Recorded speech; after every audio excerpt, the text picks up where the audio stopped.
What if the most powerful empire in history controlled its image not with swords, but with silver and gold? Welcome to a world where coins were more than currency. They were weapons of persuasion, symbols of power, and silent messengers from emperors to their people. In this episode, we uncover how Roman rulers, from Augustus to Commodus, shaped their legacy not just through conquests, but through the faces and symbols etched into the coins you could find in any Roman pocket. Why did Augustus place the face of a god on a denarius? And how did Nero's evolving portraits reflect the descent of an emperor into obsession and ruin? Stay with us as we reveal how the story of Rome was minted, one coin at a time. If you're passionate about history and mythology, don't forget to subscribe to our channel, Best of History and Mythology. Tap the like button and hit the notification bell so you never miss a new story from the ancient world. After the fall of the Roman Republic, Augustus faced a monumental challenge, transforming himself from a warlord into a ruler accepted by the entire empire. He understood that raw power was not enough. Perception was everything. His solution? Coins. Unlike statues or monuments, which were static and local, coins traveled across provinces, passing through the hands of merchants, soldiers, and citizens. They became the perfect vehicle for shaping his image and reinforcing his authority. Augustus carefully curated the symbols on his coinage, creating a visual language that communicated his legitimacy and divine right to rule. Early in his reign, he issued denarii featuring his adoptive father, Julius Caesar, highlighting his connection to the divus Julius, divine Julius. By associating himself with a deified predecessor, Augustus positioned himself as the heir to both Caesar's power and the favor of the gods. As his rule solidified, Augustus placed his own portrait on coins, a radical shift from the Republican tradition, where living rulers were rarely depicted. This was no mere vanity. The imperial portrait transformed the emperor into a recognizable figure across the empire, reinforcing his role as the sole leader. His likeness was carefully controlled, youthful, strong, and composed, a stark contrast to the aging Senate that once governed Rome.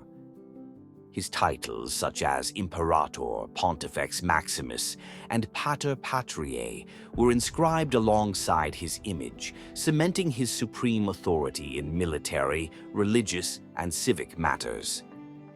Beyond portraits, Augustus utilized symbols with deep cultural and religious significance. The Capricorn, his zodiac sign, appeared frequently, linking his birth to divine destiny. The Aegis, a protective shield associated with Jupiter and Minerva, reinforced his role as the empire's guardian. Victory wreaths, laurel branches, and the SPQR inscription, Senatus Populusque Romanus, balanced his personal power with traditional Republican values, ensuring the Senate and people still felt included in his vision. One of his most famous coin series celebrated the Pax Romana, the unprecedented era of stability he claimed to have established. These coins depicted the goddess Pax, cornucopias overflowing with grain, and the temple of Janus with closed doors, symbolizing peace. This was not just propaganda, it was reassurance. After decades of civil war, Romans longed for order, and Augustus positioned himself as the bringer of prosperity. Monetary policy also played a crucial role. Augustus reformed the Roman currency, standardizing weights and ensuring consistency across the empire.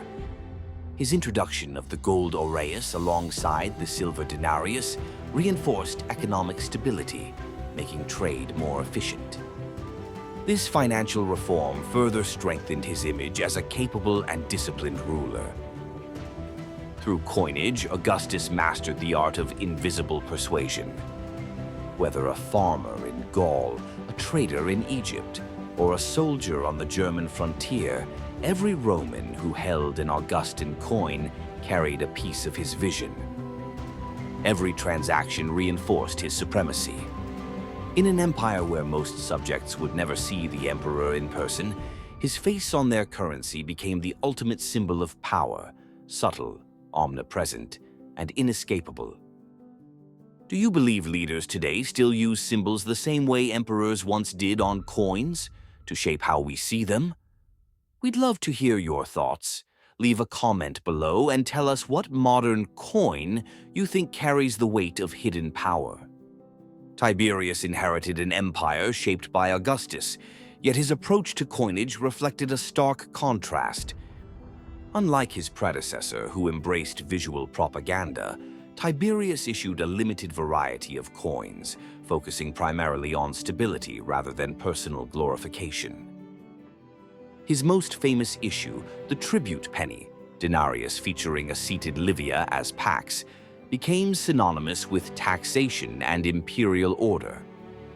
This conservative approach mirrored his cautious governance, reinforcing the continuity of Augustan policies without dramatic innovation. Caligula shattered this restraint, flooding the empire with coinage that emphasized his divine status. He was the first emperor to depict himself as a living god, issuing aureus and denarii featuring his portrait, crowned with radiant symbols of divinity. His obsession with absolute power extended to his family, as coins displayed his sisters Agrippina, Drusilla, and Julia, unprecedented for female relatives of a ruling emperor. By minting coins with religious overtones, including images of temples and priestly symbols, Caligula sought to blend imperial authority with divine will, a move that alienated the Senate and alarmed Rome's elite. Claudius, an unexpected ruler after Caligula's assassination, relied on coinage to legitimize his reign. He strategically revived Republican motifs, issuing coins that honored deified emperors like Augustus and depicting the Praetorian Guard, the very force that had elevated him to power. His numismatic policy emphasized Rome's military might, showcasing the conquest of Britain through coins inscribed with Dei Britannis and images of victorious Roman soldiers. This campaign, one of his most significant achievements, became immortalized in silver and gold, reinforcing his role as a capable expansionist leader. Nero's coinage tells the story of an emperor who evolved from a promising ruler into a megalomaniac. His early issues mirrored Augustus, featuring restrained imagery of peace and prosperity. As his reign progressed, his portrait grew more elaborate.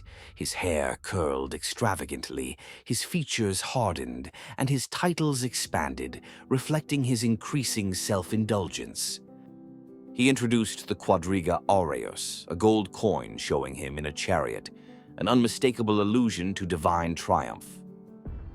His debasement of silver denarii, combined with massive spending on grandiose projects like the Domus Aurea, signaled an economic decline masked by his artistic and theatrical ambitions.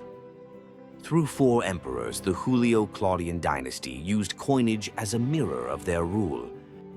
Whether through restraint, divine aspirations, military legitimacy, or narcissistic excess, their portraits and symbols on Rome's currency shaped public perception, leaving behind a legacy of ambition, propaganda, and power.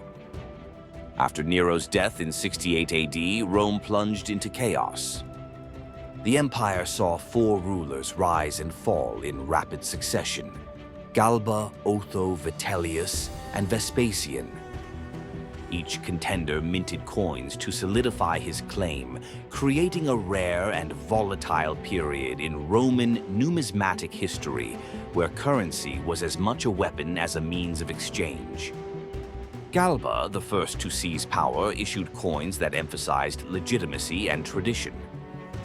His denarii bore stern, aged portraits with inscriptions like Libertas Restitute, liberty restored, appealing to those who saw Nero's rule as tyranny. However, Galba's failure to reward the Praetorian Guard led to his swift assassination, making way for Otho. Love discovering how ancient stories still echo in today's world? Then subscribe now to Best of History and Mythology. Give this video a like and turn on the notification bell so you won't miss the second part of this saga and many more insights into our past. Otho, desperate to consolidate authority, released coins mimicking those of Nero, featuring similar hairstyles and iconography to appeal to the late emperor's loyalists. His strategy failed. Within months, Vitellius marched on Rome. His coinage was militaristic, displaying images of victory trophies, legionary standards, and Jupiter, the supreme Roman god. Yet his excessive feasting and disregard for governance led to his downfall. Vespasian emerged as the final victor, bringing stability after a year of bloodshed. His monetary reforms restored confidence in Roman currency, countering the economic instability caused by rapid regime changes. He reintroduced high-quality silver denarii, balancing fiscal responsibility with propaganda. His Judea Capta series, depicting a mourning female figure beneath a Roman trophy, commemorated his triumph over the Jewish revolt, reinforcing his image as a military strongman. Beyond war, Vespasian used coins to reshape the empire's identity. He highlighted his modest origins, promoting the idea of a ruler who worked for the people rather than indulging in excess.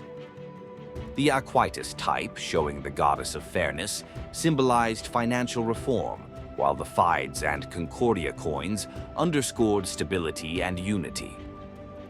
By the time of his death, Roman coinage had transitioned from instruments of political survival to tools of long-term imperial propaganda, setting the stage for his successors in the Flavian dynasty. Under the Antonine dynasty, Roman coinage reached an artistic and ideological pinnacle, reflecting an empire at its peak. Trajan, the first in this lineage, transformed numismatic design into a tool of expansionist propaganda. His aureus and denarii celebrated his military triumphs, particularly the conquest of Dacia. The Dacia Capta series displayed bound captives and trophy standards, reinforcing Rome's dominance. His Alimenta Italia issues, depicting a seated figure distributing grain, emphasized his social policies, showcasing his role as a benefactor to the people. Hadrian introduced a more sophisticated use of coinage, replacing overt military imagery with cultural themes. His vast travels across the empire were commemorated through provincial personifications, coins depicting Egypt, Britannia, and Hispania as female figures. These representations reinforced Rome's unity, portraying conquered lands as willing participants in the imperial system. The artistic refinement of Hadrianic coinage, including realistic busts and intricate reverses, reflected his deep engagement with Hellenistic culture. Antoninus Pius maintained economic stability, issuing coins with restrained yet effective messaging. The Pax and Concordia types symbolized internal harmony, while commemorative coins marked the empire's 900th anniversary, reinforcing Rome's longevity. His restrained fiscal policies ensured the continued strength of the denarius, maintaining the empire's financial confidence. Marcus Aurelius, the philosopher-emperor, infused his coinage with themes of duty and endurance. His depictions often showed him in military attire, highlighting his role as a defender of Rome during the Marcomannic Wars. The Virtus type, displaying him armed and ready for battle, underscored his resilience.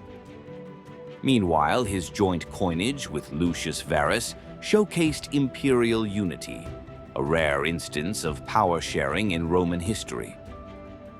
If you could hold one Roman coin in your hand, featuring any emperor, whose would it be and why? Drop your answer in the comments. Your voice adds to the history we're building together. Commodus marked the decline of Antonine ideals, using currency to fuel his delusions of grandeur. His later coinage depicted him as Hercules Romanus, linking himself directly to the divine hero. These issues, featuring the club and lion skin, alienated Rome's elite and signaled a shift from traditional imperial virtues to personal deification. The economic policies of his reign, including the debasement of the denarius, foreshadowed the financial turmoil that would challenge his successors.